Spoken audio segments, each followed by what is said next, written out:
Welcome back to the 14 after a long absence of podcasting over the summer. We needed a refresher, and we've got that just in time for football season, and I'm really thrilled to have a good friend of mine. I mean, a really good friend of mine. I've known this guy for years. We have worked together in radio. He is one of the good guys in the media business. His name is Trey Wallace. He's the publisher at Rocky Top Insider. Trey, thanks for joining me. How have you been, man? My brother, happy to be on with you, man. It's been a minute, but this is going to be a lot of fun, buddy. I hope you're doing well. You got the juice box ready to rock and roll? I've actually got my juice. I'm not going to lie. I've switched from juice boxes to like these bag drinks. Like it's called BAI. So I'll take it, man. I'm ready to roll. I feel like I've been betrayed. It's okay. No, don't worry about that. Juice boxes were just part of the lore of the shows we used to do. But it's a new day. It's certainly a new day in Knoxville, Trey. What is the atmosphere like around Tennessee football right now as the Vols go into a new season? It was a tumultuous offseason. It was a tumultuous season a year ago. I mean, it has just been crazy times up there. What is the mood, though, like going into the season? I think Chris, right now, we're in a wait-and-see approach. I mean, and that's what the fan base is. You know, it hasn't been as hot, you know, when it comes to SEC football. Now that could change come Thursday night against Bowling Green. You know, you get a night game with a big crowd, but Tennessee fans are in this, you know, we're not going to completely buy in yet because we don't want to get our hearts broken again. And I don't blame them. The biggest storyline of fall camp has been who the starting quarterback is going to be, which, you know, that's the main story around a lot of college campuses right now. You know, going back 3 weeks ago, it just felt like Joe Milton had kind of the edge up on that thing. But right now, you know what? Folks are waiting to see what they do Thursday night. Do they come out and score 40, 50 points? What's this offense look like? How's the defense look? I mean, you know, Tennessee has some guys back on defense, you know, some veterans, but it's not like they were, you know, playing spectacular last year. So Tennessee fans are really just seeing if this team's going to bounce back and if they can be 3-0 getting out of, you know, September and heading down to Gainesville. I think that's the big thing. Well, it is a Josh Heupel coach team. Everybody knows what his identity was at UCF. They play fast. They score a lot of points. How much have you seen that translate to what he's got at Tennessee as you've watched practice?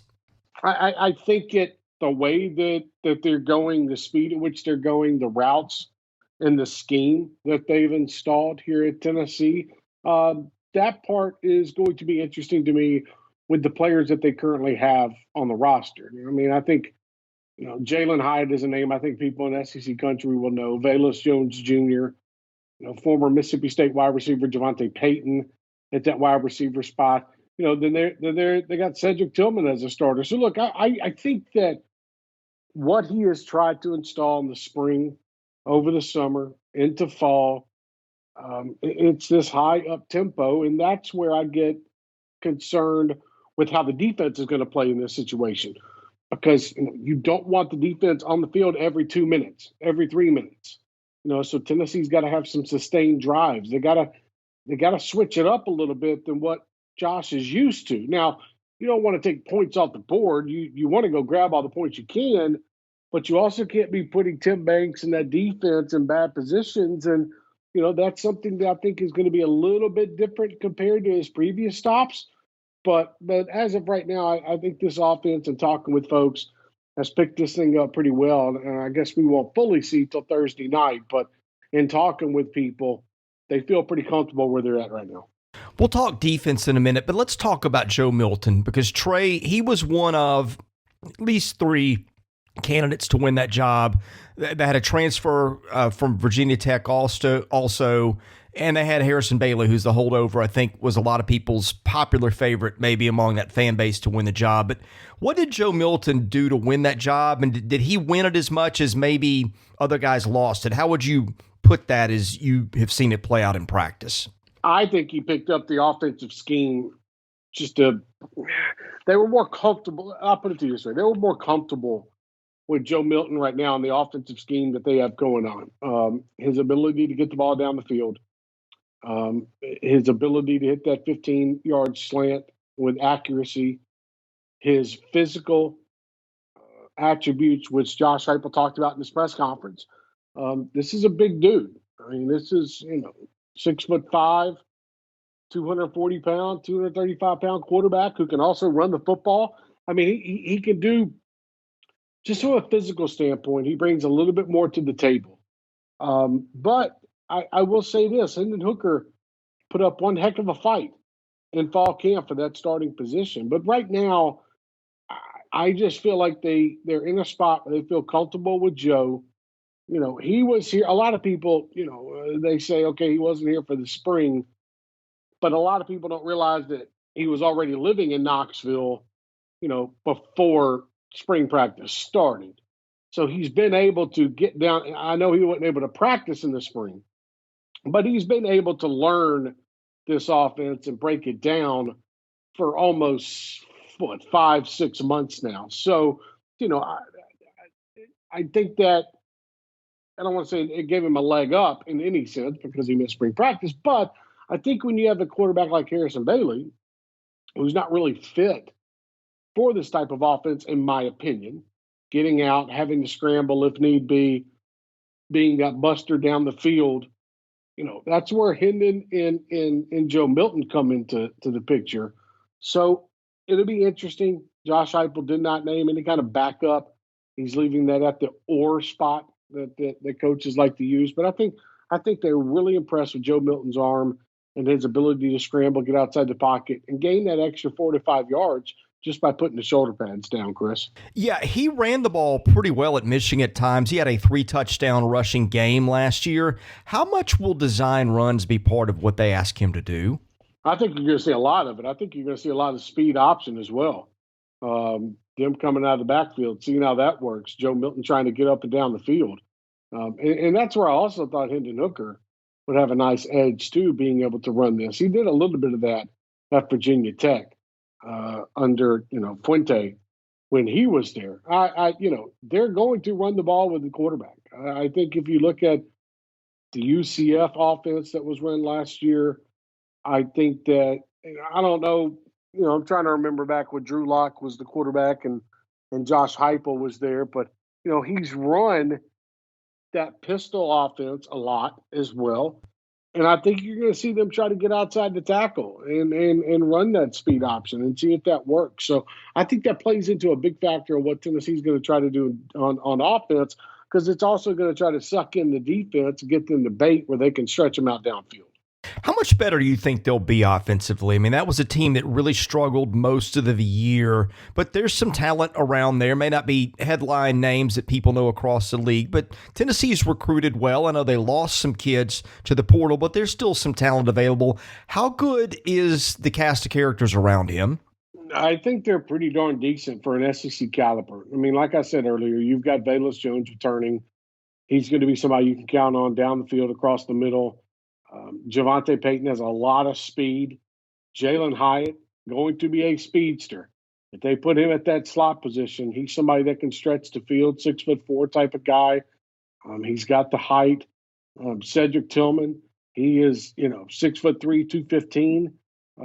Been able to really be that red zone type of guy. And I misspoke on Jalen Hyatt because I was thinking of Cedric Tillman, but Jalen Hyatt is a 6-foot wide receiver who's a speedster, and they need that. Get open down the field, be able to make great catches along the sideline.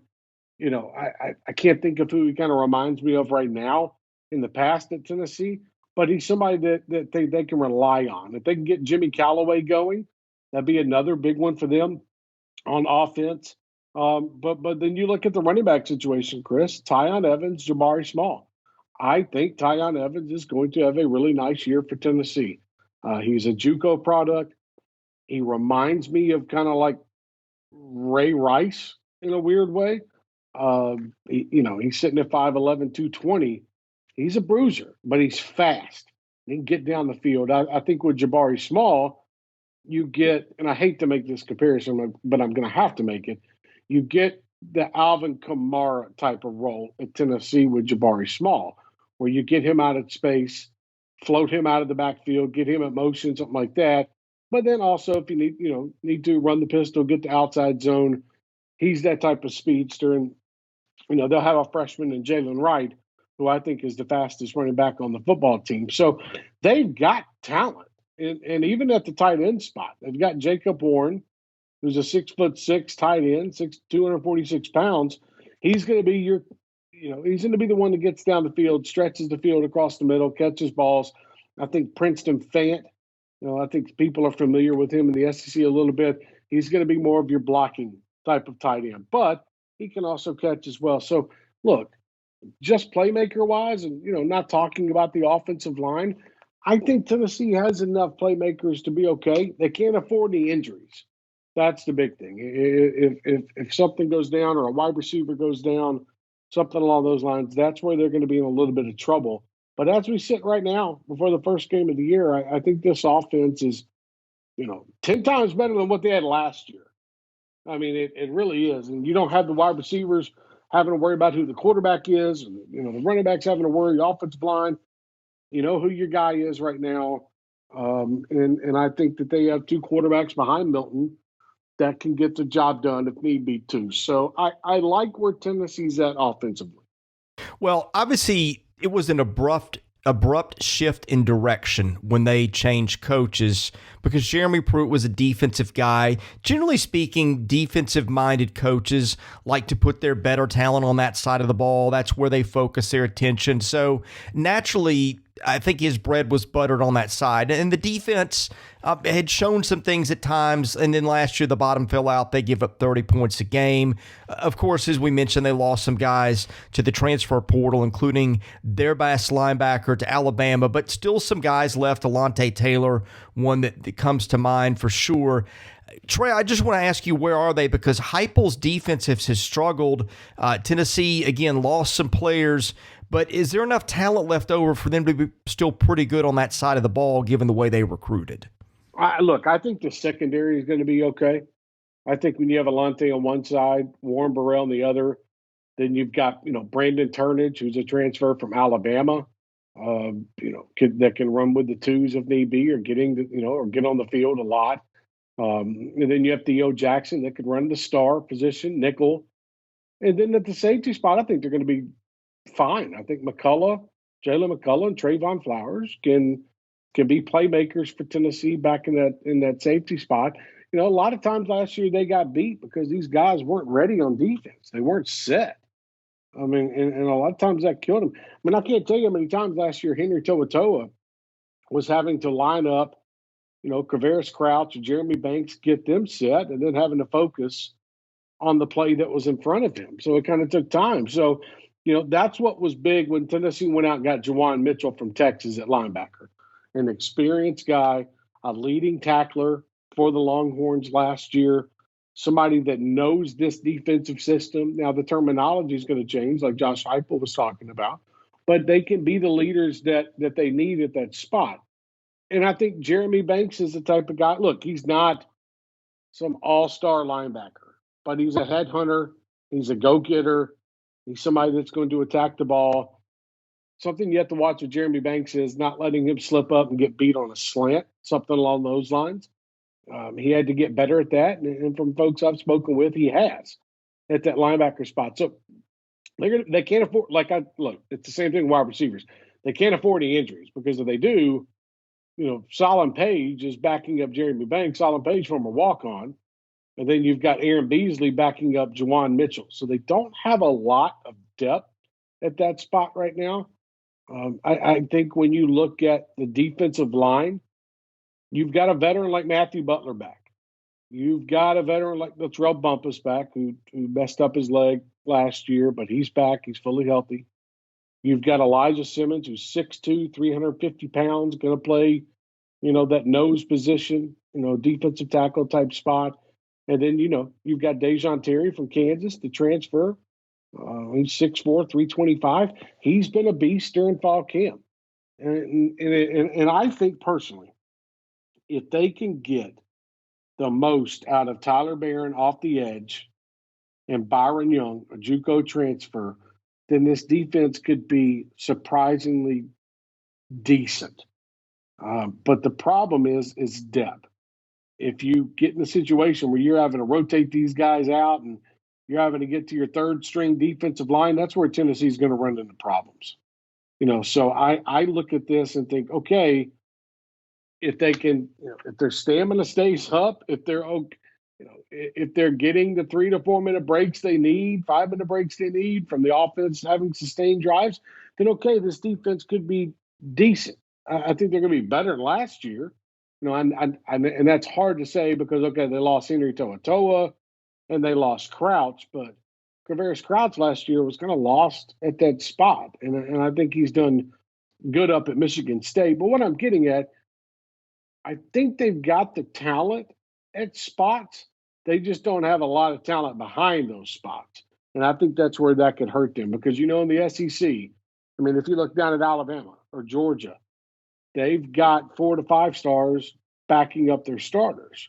So Tennessee doesn't have that case right now. So that's where it could hurt them, Chris. Trey, you know how broken the culture got under Jeremy Pruitt, and I think it had been going on a couple of years. Everybody pointed to the transfer portal. They lost a lot of guys, a lot of talented guys, but sometimes you just need a house cleaning. How do you process what they've done, the position that Pruitt left them in, and what Josh Heupel has done to repair the culture around there? Jeremy Pruitt left them in a bad spot. And I know everybody talks about the transfer portal in Tennessee, and here's what I say to that. Go look at the players that had left. And this is not a shot at players like Emmett Gooden, Darrell Middleton, those type of defensive players. But they were in a culture shock when Rodney Garner got there. These are the type of players that, being nice, were coddled a little bit at Tennessee and got their way. You look at the Oklahoma 3 with Keyshawn Lawrence, Eric Gray, Wanye Morris transferring out. It's not just, in my opinion, it wasn't just like they wanted to go to Oklahoma and get out. You have to realize a lot of this stuff, with this investigation going on and everything as well, Chris, it really messed up what they were trying to do with Tennessee. And the players that left, you can make whoever wants to make the assumptions, make the assumptions. But I usually just tell people, go look at the players that left. Go look who their head coach is and go look what they're going through right now. And I'm not trying to tie anything. I'm just saying once your head coach leaves, Henry Toa leaving Tennessee wasn't because Brian Niedermeyer, the linebacker coach, got fired. And, with Jeremy Pruitt, yes, they had a good relationship. But if Tennessee would have hired, a certain coach at linebacker to be the linebacker coach, Henry Toa would still be here. So it's all about, not having players run the program is what I'm trying to get at here. I think Josh Heupel has done a very good job setting up a leadership council, setting up some guys to manage the program and their teammates when he's not around. And look, it was, the culture change part of it. Yeah, they had some problems in the spring. They did. But they handled those problems. They let go of a 4-star quarterback, Caden Salter, and that was to his own doing.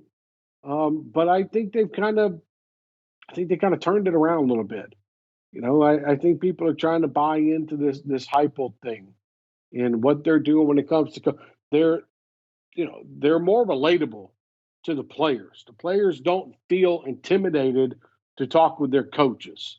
And I think that is key into what Tennessee is trying to establish right now when it comes to a culture.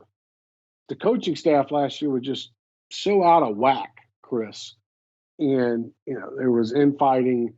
You saw it. They fired the defensive line coach 4 weeks into the season.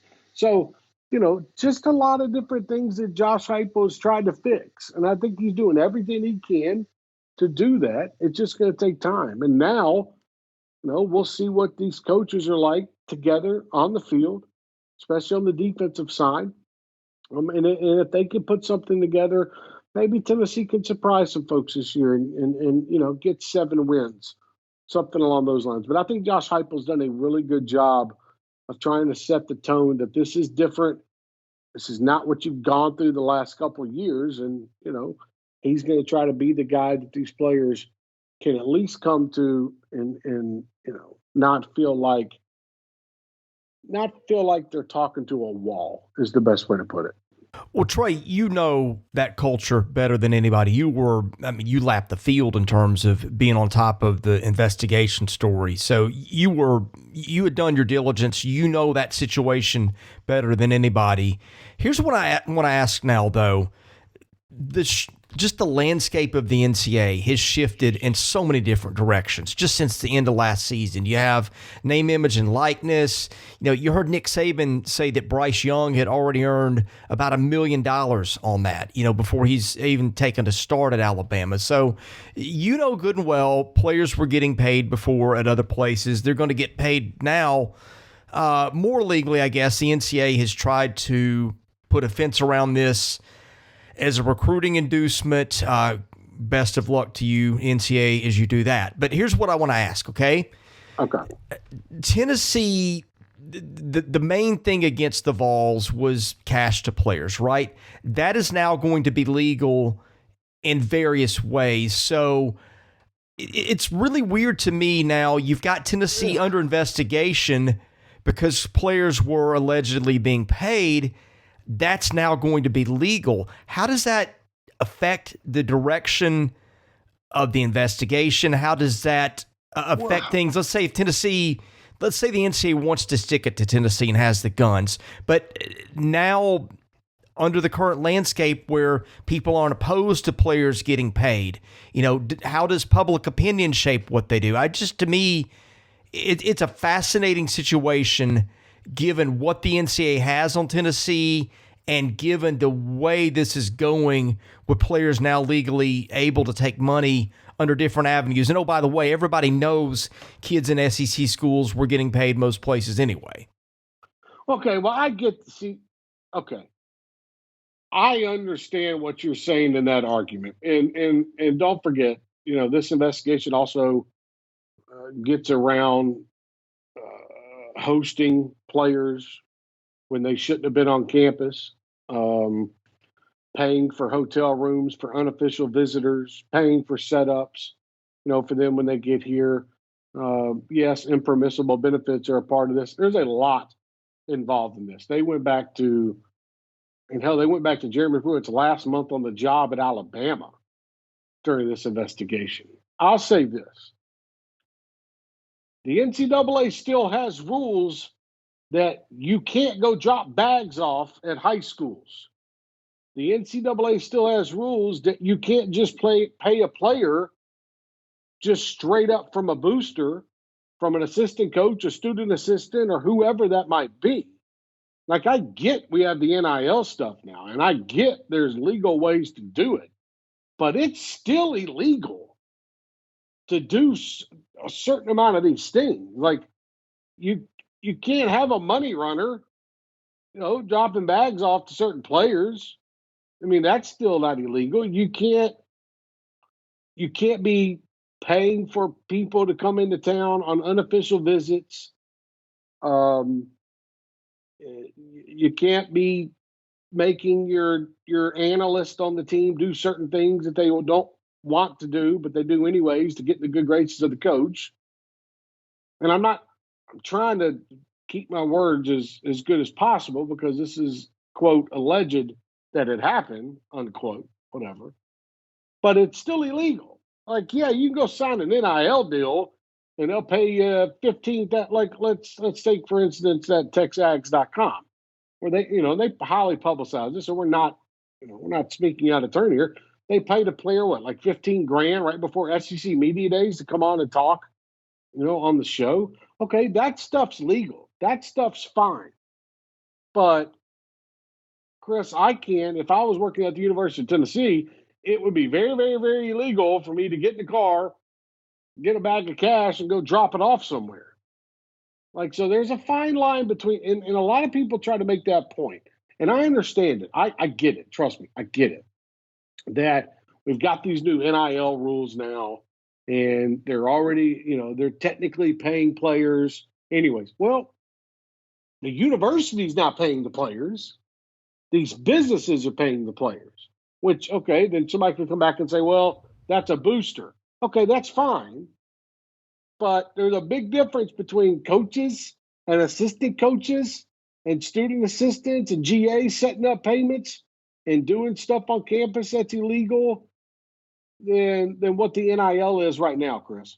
Yeah, and to be clear, I'm not defending Tennessee, right? Those were No, the rules, and people not I don't think and they're everybody still the breaks the rules. rules, and I think Tennessee broke them pretty grossly, right? So let's be clear about that. I guess I'm just pointing more to the fact that is it not going to be weird that the Tennessee is going to probably get probation one day, and in the midst of that, doing some of the things that they did, it would be fine if they had just done it another way. Find a Tennessee Absolutely. booster who will, pay players for endorsements of XYZ or whatever. I think that's the point. I'm not trying to argue that what Tennessee did was right or that it should avoid punishment, but it's just going to be so weird to me that Tennessee's probably going to wind up. I mean, I say probably. You would know better than I would. But I mean, it's not like Tennessee has disputed these things, right? And when that's the case, and you basically hand it over to the NCAA, and the NCAA says, well, we know you did it, and you know you did it, that's when punishment is pretty much inescapable. Now, when you dispute it and parse words and do all the things LSU did with Will Wade, and the school doesn't play long, that's where it gets trickier. I guess I'm just pointing out the fact it's just going to feel really weird when that day comes for Tennessee, whereas if that had just been done under different means, it would have been okay. Maybe I'm taking license there, but I think you know what I'm saying as I try to get my point across. No, I mean, look, I don't disagree with you. Here's where Tennessee comes in. Tennessee brought the NCAA in on their conversations right there around Thanksgiving. Okay, so the NCAA has been joined at the hip with Tennessee's lawyers and these lawyers that they brought in, Glazer Group, whatever, from pretty much day one. So Tennessee, and this is where it gets a little tricky. Like, how does Tennessee come out and self-impose the bare minimum when the NCAA has literally been on every call and interview that you have made during this entire process? Now, the Tennessee should probably do the smart thing here, and that is by saying, "Hey, look, we fired 9 people, we cleaned out other departments. Look at our scholarships where we're at right now and the reduction that we've had just for the transfer portal and players leaving. You know, hit us. We'll self-impose some recruiting stuff. We'll self-impose some scholarships. If I'm Tennessee, I don't self-impose a bowl ban right now. I just don't. There's no sense in it right now. But the problem where Tennessee lies in is that the NCAA knows everything that you know. So you've got to do the right thing by the NCAA, and you've got to do the right thing that you guys agreed to. And I think they will. Tennessee last month spent over $99,000 on their investigation. It was the third highest month in total during these 8 months of investigation. Think about that, third highest month. The other highest months were in December and January. So, they're trying to bring this thing in for a landing, trying to get all their ducks in a row. Okay. But since you've been playing ball with the NCAA, I think you work with them on an agreement on what you're going to do. You get it done with, you get it over with, or you never got to bring it up again. Because I think you're going to see some show causes to some coaches that were involved here. And I think that's how you have to play it with Tennessee. The NCAA, I get what your argument is, Chris. The NCAA doesn't have a lot of a leg to stand on right now, especially with the Supreme Court ruling, like 2 months ago. But then also, you just kind of look at it in general with the enforcement of stuff. But Tennessee's been working with the NCAA. So how do you say, hey, NCAA, screw off? We're good. We're going to do it this way. And the NCAA is like, oh, wait a minute. We've got all these interviews and documents and all this stuff that you've done over the last 8 months. We're not going to just let you skate by with some scholarship reductions and that's it. So, Chris, it's a tricky spot Tennessee's put themselves in. When the dust settles and a penalty is handed down, when is that and what's that look like? Oh, goodness gracious. I mean, if they were going to self-impose, and I was talking with some folks about this last week, if they were going to self-impose, you should have done it before the season. Don't come out middle of the season and take away, make any kind of distractions is the best way I'm going to put it. So I think if it's not announced by Thursday, if Tennessee's the one handling this and going to self-impose or whatnot, then you wait till after the season. You don't do it in the middle of October right before you're about to play Alabama. So that's where this thing gets interesting. I personally think you see some recruiting restrictions. I think you see scholarship reductions. Tennessee's already, they're close to the 80 mark, I guess, on their football team when it comes to scholarships. But if I'm Tennessee right now, I don't enforce a bowl ban. I wouldn't do it right now. I'd wait. But then the problem is, Chris, I say that. What if the NCAA comes out in January, February and says, hey, we're going to sanction a bowl ban on you for a year. Okay, well, you risked it this year. Now you're not going to be able to go to a bowl game next year. So it's kind of twofold, Chris. I don't know. But I do know that they're trying to get everything in order and working to get everything in order. And I think it could be, I think the case could be pretty much over with soon, but then it's all about the decision-making process and goes into that. So it'll be a weird timeline. I just don't see it happening during the season. I could be wrong, but I think that would be pretty dumb on Tennessee's part. Trey, what was it like covering that story? Again, you were the guy that broke that story, and nobody else had it. I talked. You and I are really close, as I mentioned at the first of the show. So yes, we would talk privately. You were ridiculously far ahead of this. I mean, you were telling me things as soon as October. As we would talk privately and kind of trade advice on how do you handle this kind of a story, because my goodness, if there's a story you want to get right, it's that one. But there was a lot of narrative when it came out that Tennessee had just sort of handed itself over. This was a way to get Jeremy Pruitt fired. That though is not your assessment of the situation.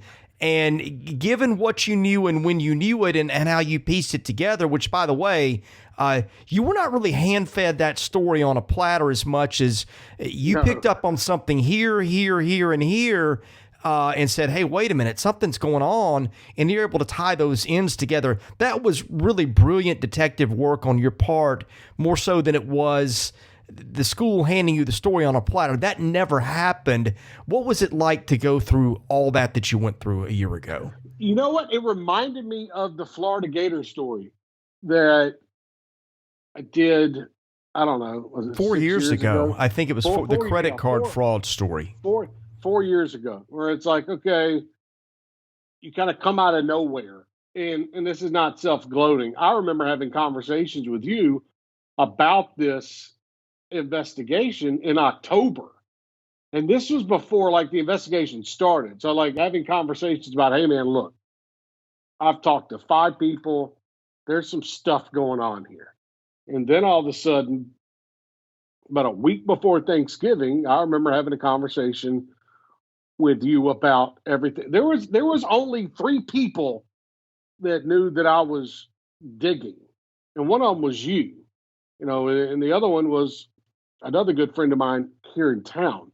And it was very hard keeping it quiet. It was a lot of phone calls, a lot of being on campus, a lot of legwork. I don't want to give away all the hints, but it was something that really took me back. And I remember having phone calls with you during that time. It's like, Chris, like, dude, this is a lot. Like Tennessee, this is a lot of stuff Tennessee has got themselves into right now. And I remember having that phone call. We would text every other night, but 3 weeks into, I started my investigation pretty much around November 20th. And then the NCAA was kind of brought into the situation, you know. So, the narrative out there, I and I'll, I love speaking freely about this stuff with you. Um, the narrative out there was somebody handed me this story, and I put it out to get Jeremy Pruitt fired. I couldn't be further from the case. Like what happened was, I started finding out certain things that were going on by being a good journalist in early October, and then things started picking up a little bit around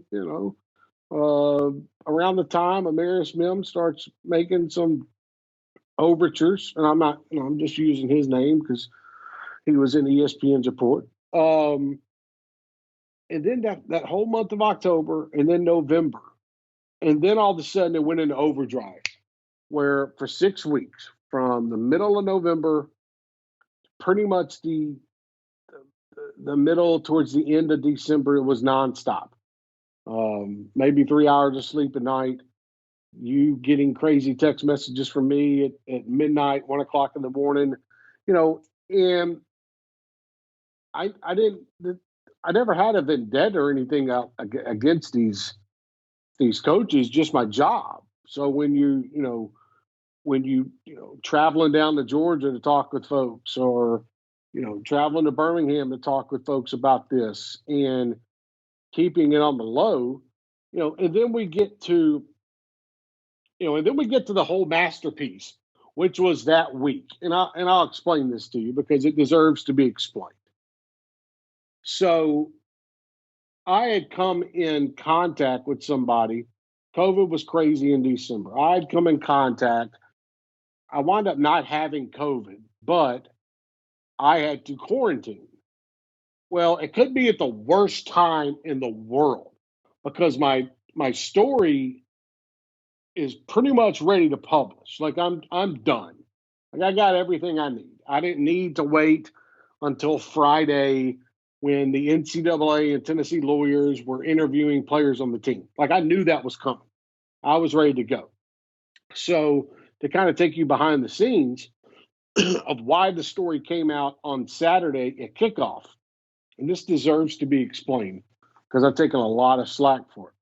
So I called Tennessee on Thursday night, called them 3 times. I called Tennessee on Friday 6 times. I never got a phone call back. And then, mind you, I left text messages as well. Never got a phone call back. I was not going to run my story until Monday. Monday was when I was going to run the story. So Saturday morning comes around. I finally sent a text at like 10:45 at night to somebody on Friday night and said, hey, look, you need to call me. I'm trying to give you an opportunity to comment on this story. And I did that for a while. By the way, I kind of tipped off somebody at Tennessee that, hey, there's some stuff going on, 3 weeks prior. So me being dumb, I actually tipped them off that I was looking into this. And it was just slight talk. It wasn't anything big. So get to Saturday morning, Chris, and I sent an email. And the email, and I said text me. I said, hey, look, I've got a story. I have worked, and I didn't put this in the email, Chris, but I'd worked my ass off for over 2 months on this story, and I wasn't going to have somebody just come in and take the story away because Eric Gray and Brian Maurer were not dressed on that Saturday because they were interviewed by the lawyers in the NCAA on that Friday. They were deemed ineligible on that Saturday. Now, they made restitution and all that was done. Okay. But I was not in that press box on Saturday. I was quarantined. So I didn't know what was going on. So I send an email and I say, look, I've got this story. I've been trying to tell you guys for 2.5 days. I'm writing this. I'm going to print. I'm going to print this story on Monday, but I'm going to give you a heads up on it. I'm going to let you know about the story, and we're going to go from there. Well, then I got worried, Chris, because people were going to ask why Eric Gray and Brian Maurer were not out there. And if Tennessee had given a statement to those reporters that were in the press box, something along those lines, people are going to start tying it together. Here's a funny part of that. And I'm going to go forward, then I'm going to go back. The story was printed. Okay, let me stay backwards real quick. Tennessee knew the story that was coming out. I told them I was not going to publish on Monday, but if you could give me a statement, I would appreciate it. Tennessee sent me a statement 30 minutes later. Mind you, this is an hour before kickoff. So I'm like, wait a minute. I've got a statement here from Tennessee pretty much acknowledging this investigation is going on. Who else knows about this? And who else has done like a week's worth of work or maybe 2 days worth of work and can completely blow up my story that I've been working on for 2 months? So when Tennessee released me that statement, they put me in a bind. And then Tennessee asked if a certain part could be taken out, which was that the university did not, the athletic department did not hire the lawyers. And that was factual. I said, okay, that's fine. They go, we will release you a statement and we ask you not to put out the story until after the senior day activities. So mind you, I didn't ask for anything. I was like, wait a minute. You're asking me to not put out the story, which I've already told you I wasn't going to do till Monday, but you're asking me not to do it until after the senior day activities on the field down there at Neyland? So then, Chris, I'm like, wait a minute. I've got to run this story now. I have to. They put me in a situation where I have to run the story right now. Well, that's when we ran the story. Right after kickoff, we had to run the story right then. I was not going to do it till Monday until the university released a statement to me. And then they said, please don't do the story till after the senior day festivities. So Chris had put me in a bind. Well, then come to find out, 2 colleagues of mine on the beat got text messages 20 minutes before kickoff asking, hey, have you heard about this NCAA investigation going on? So if I would not have put the story out when I did, and I didn't want to, but if I wouldn't have, my hard work would have gone down the drain, Chris. And I'd have been stuck with this huge story. And it's not about being first, it's about being right. And I knew that other people did not have the information in the story that I did. Now, they might have known about it, but they weren't writing about it like I was. So that's how the crazy part went down, man. And it wasn't anything to go attack Jeremy Pruitt or put out a story where he'd have to answer a question after the game or nothing like that. It had nothing to do with that. If Tennessee wouldn't release the statement and promised me, because Tennessee did promise me over the phone that nobody else had asked them a question about this. And I was like, okay, cool. But man, when they sent me that statement, Chris, I had to go. So that's how it went down that Saturday. Well, tell me if I'm wrong, because I've broken a couple of these type of stories. I mean, the theme was different, but it's one of those like, yeah, I've got this, nobody else has got it. And of course, the first thing that happens, you start playing mind games with yourself. How could I've got this wrong, or nobody else has got this, or those things, and it plays tricks with your mind. The whole thing really is exhausting. You think that there's going to be like some sort of a victory lap at the end where maybe you had it and nobody else did, and those kind of things, and you get some recognition. And sometimes that happens. That's part of it. But I think that the whole situation when you break one of those, it's just so stressful that I think outweighs the benefit of it, because you're always worried. These are people's reputations. These are a lot of things going on. There's always a possibility that a shoe drops later you didn't know about. It is really an exhausting thing from start to finish. And I don't mean just the having to gather all the information and do the work. That's exhausting, but it's all those other things that could go wrong, and the perception and the narrative that you, in your case, Tennessee has just handed you a story in order to get a coach fired. It's one of those things that it's just so exhausting from start to finish, from the moment you pick up on it till the moment you publish it, that it really is, I think, more exhaustion than exhilaration when you're done. Well, it's the crazy part about it, Chris. It's like, I've had, and you know this business, people talk in our line of work. And I'll say it because I'm never afraid to not say what I'm thinking. A lot of people are like, "Oh, this was handed to Trey because somebody else wanted the job, or other people wanted the job, or this person was going to get fired or whatnot." I mean, that's about as dumb as it gets, because I named two of the people in the damn story. So and then the part where, oh, Trey's got to be lying. He doesn't know what he's talking about. I've heard this before. I don't care. I know what's going on. They're not telling you the truth. So you can talk as much as you want, and it doesn't bother me. It's more or less you're trying to ruin my name when I know I had the story right from the begin with. And Tennessee never denied any of it. They didn't. And what happened? Donnie Plowman comes out and sets the world on fire in January and says, we got multiple level 1 violations, blah, blah, blah, blah, blah.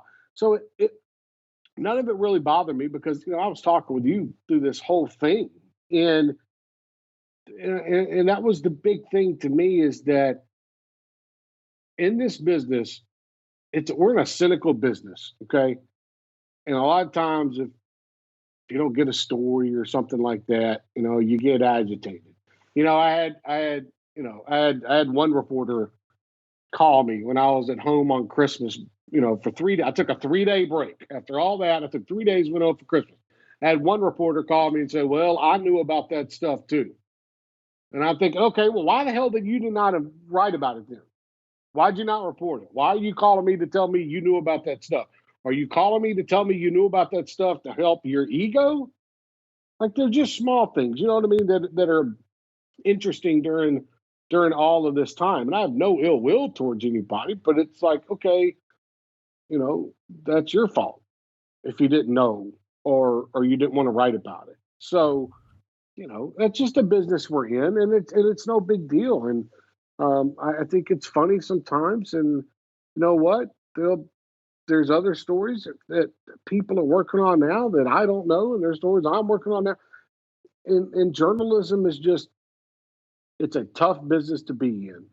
Got to have thick skin, and especially during a time like that where they pretty much went 2 months before they fired Jeremy Pruitt, and it didn't. Excuse me, it didn't matter one way or another towards my story if Jeremy Pruitt was fired. I just put the facts out there that I knew at the time and followed it up. So it is what it is, man. It's all part of the business. It's crazy part. I know you got tired of me calling you, so you get all about it. Well, no, I never did, because that goes with the territory, because the shoe had been on the other foot at times, and in another year it may be again, right? You have people in the business that know what it's like to go into that story, that kind of story, because we've all lived it. And if you don't have friends in the business who will help you out and take that phone call and give you the sanity check, that is the only thing that makes it easier. No, I agree, and that's what happened. I mean, and when Chris says this, he's not lying. I mean, and Chris Lee have been best friends for a long time now, so it's easy to call you, Chris, when I have a story. First off, I know you're not going to go run the story on me, but second of all, I just, it makes it. I had to tell somebody, because somebody, I needed somebody else to know. I couldn't just hold this in, and be doing this on my own, So, I mean, I didn't even tell my bosses. I didn't tell the company I was working for that I had this story.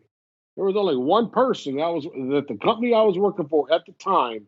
There's only one person that knew about that, and there was a reason. The more people to know, the more people you got to worry about talking. And I didn't want that to go down. So that's kind of how it went, man. That's kind of the behind the scenes stuff on that. It's all it's not passed. I mean, we still got to wait on the NCAA to do their thing, but it wasn't like Trey Wallace was out to get Jeremy Pruitt. No, Jeremy Pruitt and his staff got really, really, really sloppy, and Trey found out about it, from 5 or 6 different people. And when you have a story like that, if you sit on it, you're not doing anybody any good.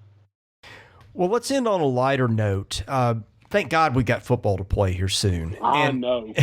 And I look at the SEC East, and I know Georgia's had some issues, Trey, but I look at that schedule. It's hard for me to see anybody other than the Bulldogs playing in Atlanta when this season's done. It's weird, man. Like Chris, I've texted you and our other buddy about this. It's like, man, Georgia's had these opportunities in the last 7, 8 years to win a national championship. They haven't done it yet. I think of the timing. You remember when Aaron Murray threw that pass in the SEC championship game against Bama.